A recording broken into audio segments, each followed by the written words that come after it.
Carlos Icy with ESPN LA on the road to recovery, presented by the Hoag Orthopedic Institute. And Dr. Alan Beyer, glad to have you on. Week 2 of the NFL, we witnessed the thrill of victory and the agony of defeat. And when I mean defeat, I mean foot injuries. Defeat, right. Doc, we're talking about even coaches. Let's lead off with that. Coach Sean McVay announcing on the Coach McVay show here on ESPN LA, produced by the Rams, announces that he has a torn plantar fascia. Doc, this is rare. We're seeing a coach get hurt. Well, actually, sideline injuries are a little more common than I think we're led to believe because of the number of collisions that occur on the sidelines, and they don't show them all the time, so you don't see them because it's not involving the action on the field. Remember a lot of coaches who've been on crutches with knee injuries after getting crashed into by a receiver running full tilt out of bounds. This was not a contact injury per se. It was a sprain. That's what a plantar fascia injury is. You basically tear some of the fibers of the plantar fascia, which are what comprise the arch of the foot. So he tore some of those fibers, and typically he's going to need to be in a boot for a number of weeks until it's feeling better, till he's able to run down the sidelines and throw the red flag. So he'll probably designate one of his assistant coaches to be the red flag guy for the next game. No, it's surprising, not just for any coach, but Coach McVay is known as one of the most fit and young coaches in the NFL. We're used to seeing him sprint down the sidelines to get the referee's attention, either for a timeout or, like you mentioned right there, a challenge flag. I found it very interesting Sunday night after the Rams win in Tennessee that his wife, Veronica, posted on Instagram story a matching boot for his and hers. And that was the first going back to red flags, the first sign of an injury for Coach McVay. I think with an injury like that, how can that limit somebody who is not just moving and running around the sidelines, but even standing for an entire game? Well, I think you just hit the nail on the head.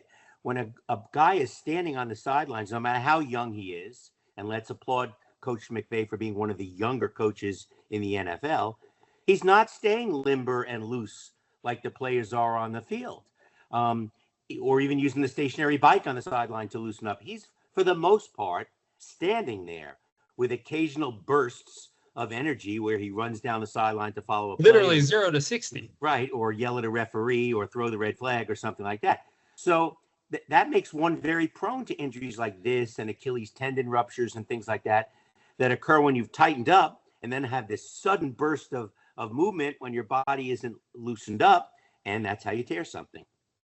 It's so interesting to see. We're maybe used to seeing maybe some coaches pull up and maybe get their hands on their hammies and tighten up that way, but to see it in the foot and their plantar fascia is different. Now, Doc, I'm curious, can you help us visualize how the plantar fascia looks and how it can tear? Well, it's fascial tissue, as the name implies, which is connective tissue that runs from the tip of the calcaneus, the heel, down towards the toes, and it's responsible for the suspension that creates that arch in the bottom of our foot.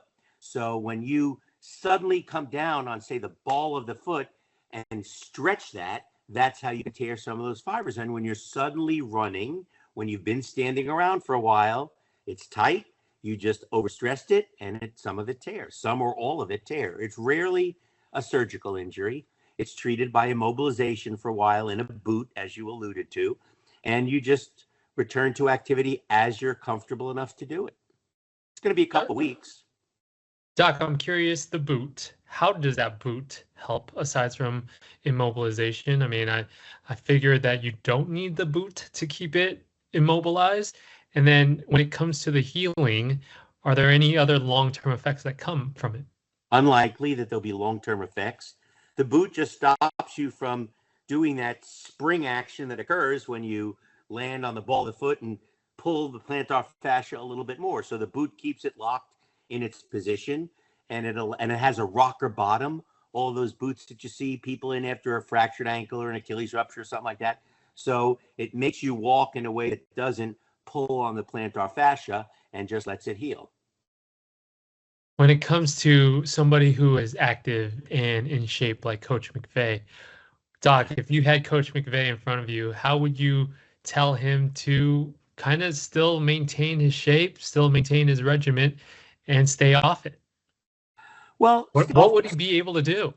staying off it isn't all that important. The boot's going to give it the protection it needs to be up and around. Obviously, this week at practice and the meetings and everything, I don't think you'll see him jumping up and down. But on this, he'll be able to be on the sideline next week. He just won't be able to be as mobile as usual. That's hard to imagine for Coach McVay, who's very energetic about his team and will have to be when they face the defending Super Bowl champs, the Philadelphia Eagles, in a rematch of last year's epic playoff loss for the Rams. That was close in the snow in Philly. So I'm excited to see how McVay will handle this with this kind of adversity set on himself personally. Well, the way the Eagles have looked the last couple of weeks, they are certainly looking like a Super Bowl defending champion. I mean, they're looking really, really solid. How many tush pushes did they have this weekend? Like 5 tush pushes, and nobody seems to be able to figure out a way to defend against it. And what's more interesting to me is no other teams have kind of copied it. They haven't built that same mentality about, getting those offensive guys to go low and leading a path for the quarterback. And it's a phenomenon, and nobody else seems to be able to come up with a defense for it or copy it and use it themselves. 2 observations right there, Doc. Are you for the tush push or are you against? Because I know it was a huge debate going into this offseason. I was for it. I used to say that, hey, if you can't stop it, then that's your fault as a defense. And you can watch tape and find ways to stop it. But to see how many false starts, if you look closely, you can see some of the guards on the ends moving ahead before the ball is snapped. Well, that's how you're going to control it. The referees have to be more alert and pick up those false starts that the 2 guards seem to be doing an awful lot when they do the tush push. I don't agree with outlawing it. There's nothing illegal about it. It's 11 guys on the field doing their thing. So as long as nobody's holding or jumping, before the snap, how do you legislate it? How's a referee going to say, well, that was a tush push or that wasn't a tush push in real time on the field? I don't think you can legislate against it. I think the way you'll get it under control is for the referees to be a lot more vigilant in terms of watching those guards when they line up for that play. Going back to how you were talking about how they are going to stop it, and right now defenses aren't finding ways to stop it. I was surprised a veteran defensive star like Chris Jones for the Kansas City Chiefs on a goal line stand still decided to try to jump above the line and stop Jalen Hurts from entering the end zone, where you mentioned it earlier, the secret to the tush push and its success is getting low, and you have to get even lower than the Eagles' offensive line. That's correct. It's all about going low. Now, the other thing that concerns me a little, are they missing his knee hitting the ground before the ball crosses the goal line? They got to watch real closely for that. But you know what? In a tangle of, 8 or 10 or 12 players who are all in a scrum, it's awful hard to see when a guy's knee touches the ground and whether the ball has broken the plane. Yeah, instant replay can't cover that because you're asking a camera to zoom through limbs and limbs of players to try to find where that knee and the ball is placed. Maybe it's a technology of where a ball lands. I know Zebra Technology is a huge partner of the NFL when it comes to chipping the football and seeing where the ball is placed. But even then, Jalen Hurts may not even, he'll be laying on a pile of bodies rather than on the grass. Well, that's the key to the success of it. He's got players under him, so he's not touching the ground. So by the rules that currently exist, if his knee doesn't touch the ground because there are 2 linemen below him, forget it. He can keep squirming away like crazy as long as there's any movement because he's not touching the ground. Yes, and that leads me to another quarterback whose legs were touching the ground, Joe Burrow. Huge injury news in the NFL, not just on the field for the Cincinnati Bengals, but for fantasy football players who are now losing their starting quarterback for 3 months. Joe Burrow out with a turf toe. For such an alliterative and cute name like turf toe, why such a serious injury, Doc? Well, first of all, the most important thing is I do not have Joe Burrow on any of my fantasy teams.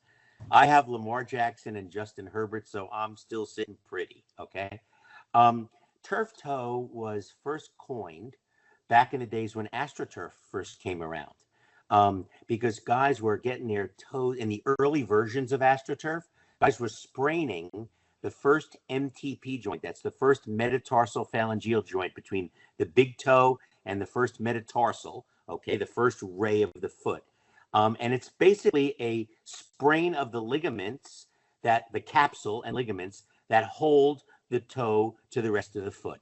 And it can be all kinds of degrees of turf toe, just like a medial collateral ligament of the knee can have a grade 1, a grade 2, or a grade 3 sprain, depending on how many of the fibers, how much of the fibers are torn to a total tear. The fact that Joe Burrow is already having surgery, they're talking about, and out for 3 months, means that this was a severe turf toe. This was like a grade 3 turf toe where he basically probably almost dislocated his great toe because he tore so many of the ligamentous structures that hold that toe together. So it's a severe sprain of that joint, and they are going to surgically repair it, including the sesamoids and the structures that are on the bottom aspect of it, what we call the plantar aspect of it, and relocate the toe and tighten up the ligaments so it's whole. But it's going to take a good 3 months of healing at minimum. He might be gone for the season, but at minimum, it's going to be at least 3 months till that's strong enough for him to play football at his position. Ooh, that is tough news to hear for fantasy football owners and Bengals owners, or Bengals fans who are going to look at Jake Browning to carry the torch now for the Bengals. And I got to say, it's tough, right? Especially not just for any football player who needs to plant their foot, but especially for a quarterback, right? Who needs to plant their foot for a throw. Absolutely correct. I mean, it's vital for him to have good motion and stability in that joint. Now, Brock Purdy has a similar injury, though clearly not of as great degree, because they're talking about him being back in 2 or 3 weeks was the latest that I heard. So that's what I would probably call a grade 1 sprain of, or 2, grade 1 to 2 sprain of the first MTP joint, non-surgical, treated with just immobilization and rest, and then slowly work himself back into play. It's not that uncommon an injury. You see it a lot in linemen because they're up on their toes, both offensive and defensive. When the ball is snapped and they're coming together to challenge each other, they're up on their toes and putting a lot of pressure on that joint as it's being dorsiflexed, lifted up as their whole body weight is loading the front of their foot rather than the back of their foot. So it's not that uncommon an injury. I think it is uncommon to see the degree of injury that we're seeing in Joe Burrow. Not to mention, you have linemen where they're putting weight on top of each other, so it's even more added weight onto that such a small area. Yes, but I mean, I think from a fan's reaction when you hear about, hey, Joe Burrow leaves the game with a leg injury, I was not expecting to hear turf toe because you associate that with maybe minimal injuries. But the 3 months, have you ever seen a timeline like that for a previous turf toe injury? I don't remember the last one that I saw be operated on. So it's really, No. it's uncommon that it's such a degree that they're immediately talking about fixing it. Yes, other fantasy football owners suffered this week as well. Brock Bowers was questionable going into the Monday Night Football game. He had an injury, still played, might as well have not played because he did not produce. But another injury, another quarterback injury I want to touch on, J.J. McCarthy. And now, after playing, let's say, 7 dismal quarters of Vikings football under center in one successful, one surprising fourth quarter against the Bears, what did you see with J.J. McCarthy's ankle injury? They actually taped him during the game and he went back in. So I'm reading that it's a high ankle sprain, which we've all heard about before. That can be a significant injury for long term. Some further imaging is going to have to show if his ankle joint is actually widened, if the mortise has widened, because the degree of injury is enough that it's not allowing the ankle to be stable, and those can be surgical injuries. So we might hear more on that. They're talking a couple of weeks with JJ. It might be longer. And quite frankly, the way he's played the first 2 weeks, I'm not sure they're going to be rushing him back. They'll wait until he's really back, because I'm not sure JJ's ready to be running that. There's a couple of quarterbacks this weekend that I just don't think we're ready. We're throwing these young guys in there, and although Geno Smith's not a young guy, he's been in the NFL 11 years, limited play, but Pete Carroll's pretty high on him. We're seeing a lot of young quarterbacks who, once they get into the red zone, it's a different ball game. They don't know how to run the red zone yet. Young quarterbacks. That's something that I think comes with a lot of time. Yeah, imagine even the name. We've talked about him a lot on the road to recovery. Tua Tagovailoa. He was somebody who got such a hot start in their career, and yes, he had injuries, but take the injuries out of it, and he's struggling to produce now with an offense that is still very high powered. But you talk about the NFL really is a haves and have-not league, and you really have to make sure that you have a franchise quarterback that can produce, especially within the 20 yards in the red zone. Well, you can have a Derrick Henry and you still don't win ball games. You can have great running back, you still don't win ball. I think we saw it the most graphically in the Charger game last night against the Raiders. I think you saw one quarterback who was able to hit his guys when they were open in a tight window, and one quarterback who couldn't. And the quarterback who could easily won the game. And I think that's really what it comes down to. Exactly, Doc. It comes down to this, though. The road to recovery for Coach McVay will make a stop in Philadelphia, and it'll be interesting to see how the Rams can continue and try to make a stamp towards marching back towards revenge and a chase towards the Super Bowl championship. And then looking at a longer term case with Joe Burrow and his 3-month recovery with turf toe.